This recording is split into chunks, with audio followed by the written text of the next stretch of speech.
దేశంలో అతిపెద్ద ప్రైవేట్ రంగ బ్యాంక్ హెచ్డిఎఫ్సి బ్యాంక్ ఇప్పటి వరకు తన కస్టమర్లకు అందిస్తున్న ఒక కీలక సౌకర్యాన్ని నిలిపివేయాలని నిర్ణయించింది. ఇది జూన్ 25వ తేదీ నుంచి అమల్లోకి వస్తుంది. యూపీఐ ద్వారా 100 రూపాయల లోపు ఖర్చు చేసిన లేదా 500 రూపాయల లోపు నగదును అందుకున్న ఖాతాదారుల మొబైల్ నెంబర్లకు ఆ సందేశాలు రావని హెచ్డిఎఫ్సి బ్యాంక్ అధికారికంగా ప్రకటించింది.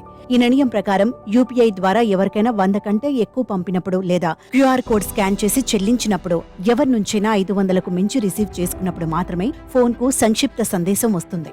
బ్యాంక్ ఖాతాలో ఈమెయిల్ అడ్రస్ ను అప్డేట్ చేసుకోవాలని కూడా కస్టమర్లను హెచ్డిఎఫ్సి బ్యాంక్ విజ్ఞప్తి చేసింది. దీనివల్ల ఎలాంటి పరిమితి లేకుండా అన్ని రకాల లావాదేవీలకు కస్టమర్లు ఈమెయిల్ ద్వారా అలర్ట్స్ స్వీకరిస్తారని చెప్పింది.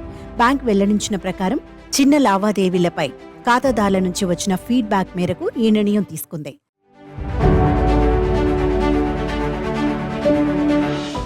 యూపీఐ సగటు టికెట్ పరిమాణం గత కొన్ని సంవత్సరాలుగా ఎప్పటికప్పుడు తగ్గుతూ వస్తోంది. అంటే ప్రజలు చాలా చిన్న మొత్తాలకు కూడా యూపీఐ ద్వారా పేమెంట్స్ చేస్తున్నారు.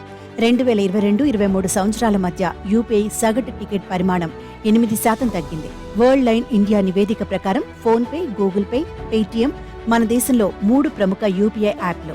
చెల్లింపుల కోసం ప్రజలు వీటిని అధికంగా క్లిక్ చేస్తున్నారు. ఎన్పీసీఐ డేటా ప్రకారం 2023వ సంవత్సరంలో యూపీఐ ద్వారా చేసిన లావాదేవీలు 100 బిలియన్ల మైలురాయిని దాటాయి.